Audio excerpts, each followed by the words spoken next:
wabarakatuh. Berjumpa lagi dengan aku, Dian, dalam podcast tema Temu Bermakna.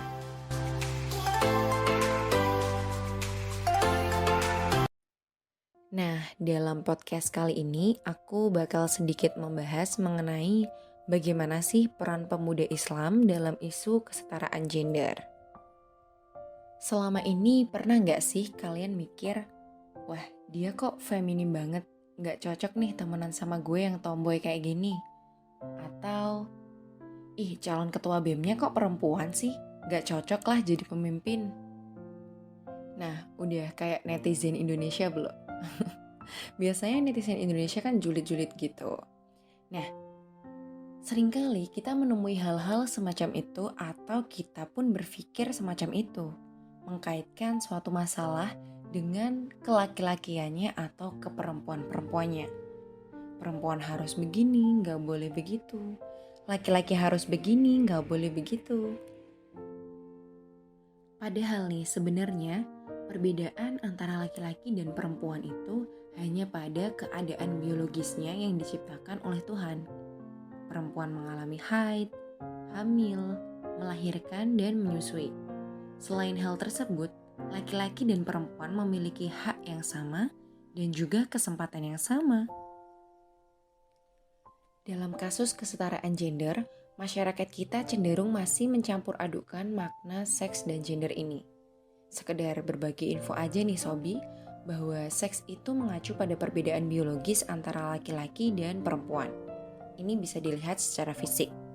Perempuan memiliki vagina, laki-laki memiliki penis, perempuan memiliki payudara, dan laki-laki memiliki payudara tapi tidak bertumbuh. Nah, sekedar itu. Sedangkan gender adalah persepsi masyarakat yang mengacu pada peran, perilaku, ekspresi, dan identitas seseorang. Jadi, seks itu mutlak, laki-laki dan perempuan. Sedangkan gender itu, dia sangat bergantung pada pemikiran masyarakat. Biasanya, gender ini bisa dilihat dari feminitas atau maskulinitas dari seseorang.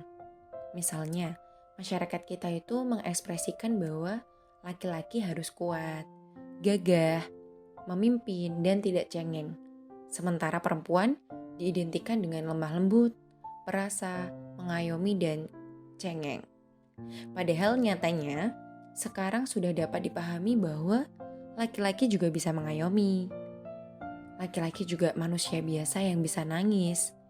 Dan perempuan juga bisa memimpin dan banyak perempuan juga yang tidak cengeng. Gender inilah yang bergantung pada stereotip dari masyarakat. Sudut pandang dari setiap negara pun bisa berbeda, tergantung bagaimana kondisi pemikiran masyarakat di sana. Nah, bagaimana sih sudut pandang Islam sendiri mengenai kesetaraan gender? Ini aku kutip dari salah satu pernyataan Ustadz Said Akhil Siraj. Beliau mengatakan bahwa tidak ada agama lain yang mengatur kesetaraan gender sebaik agama Islam. Sesungguhnya orang yang paling mulia di antara kamu di sisi Allah adalah orang yang paling bertakwa di antara kamu.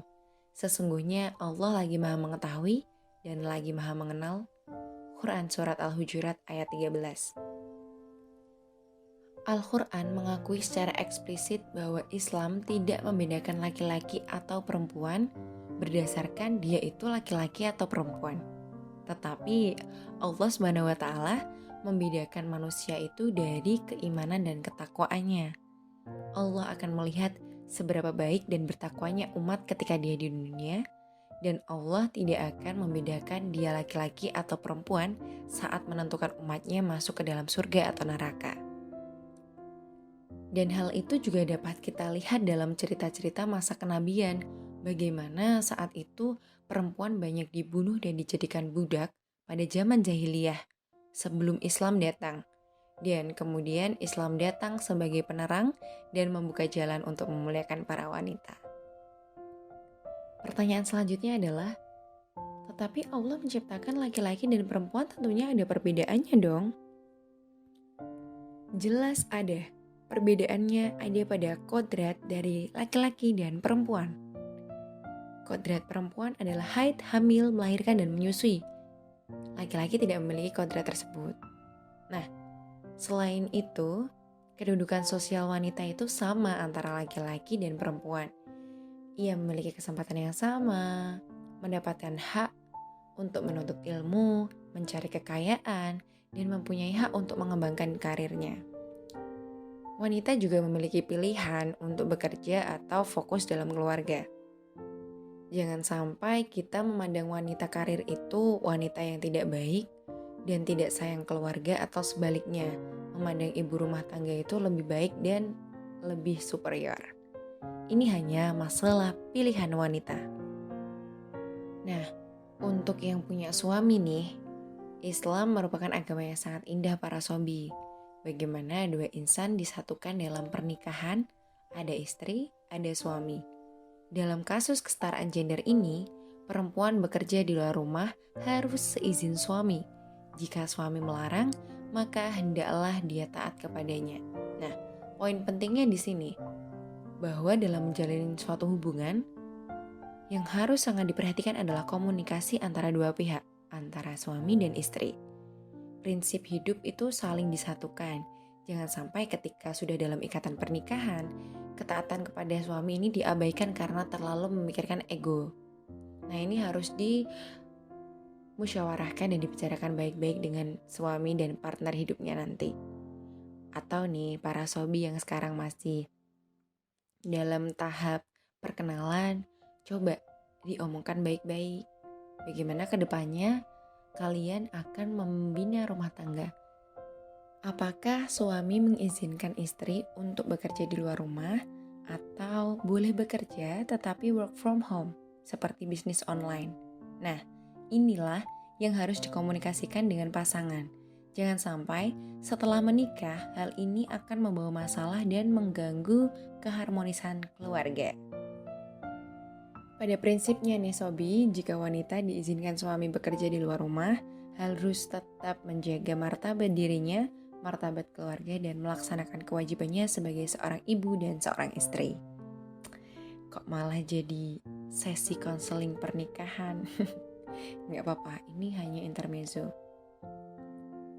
Nah, sekarang bagaimana sih peran pemuda dalam mewujudkan kesetaraan gender menurut persepsi Islam?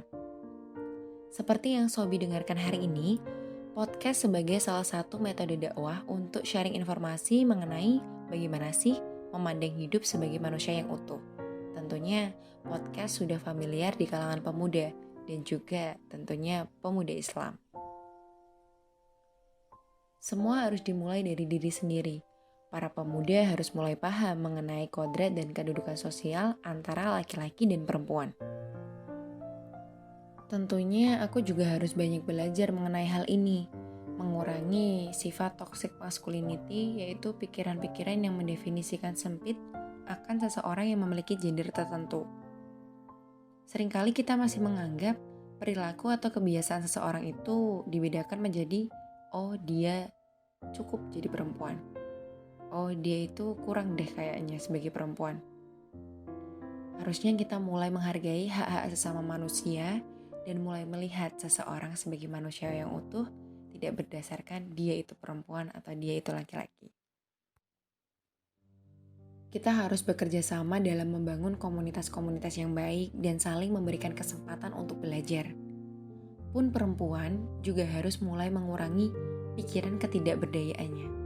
Wahai perempuan, terkadang kita sendiri tuh mempengaruhi diri kita sendiri. Kadang kita mulai berpikir, oh aku gak pantas deh kayaknya jadi ketua ini karena aku cewek. Terus pikiran, ngapain aku kerja keras sampai kayak gini? Toh nantinya juga bakal nikah dan dia biayain suami. Jangan, pemikiran itu ayo kita hentikan dan ayo kita kurangi.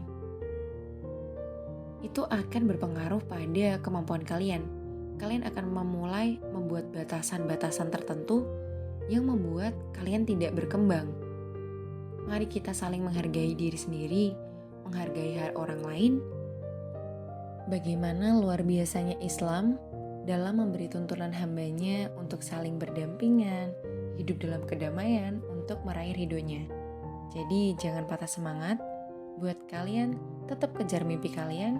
Mari kita bersama-sama berdoa kepada Allah Semoga diberikan yang terbaik dan semoga kita dapat membawa harapan-harapan baru untuk pemuda Islam ke depannya.